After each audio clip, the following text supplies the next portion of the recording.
క్రీస్తు మన పాదాలు ఏం చేయాలి? బలపరచాలి. అయితే క్రీస్తు బలపరచడానికి సిద్ధంగా ఉన్నాడు. మనం ఏం చేస్తున్నాం? మనం ముందుకి వెళ్ళలేక ఒకటి నా అడుగుజాడల్లో నడవండి అని చెప్తున్నాడు క్రీస్తు. దేవునికి స్తోత్రం. తండ్రి అయిన దేవుడు, ప్రభు అయిన క్రీస్తు తన బిడ్డలైన మన కంటున్న బిడ్డలారా నా అడుగు జాడల్లో మీరు నడవండి అన్నాడు. రెండోది ఏమన్నాడు?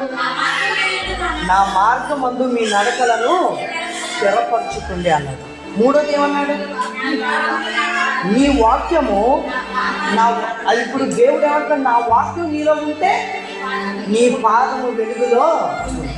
ఇక నాలుగోది, నీ కాలు జారేటప్పుడు నా కృప నీకు అవసరం. దేవునికి స్తోత్రం.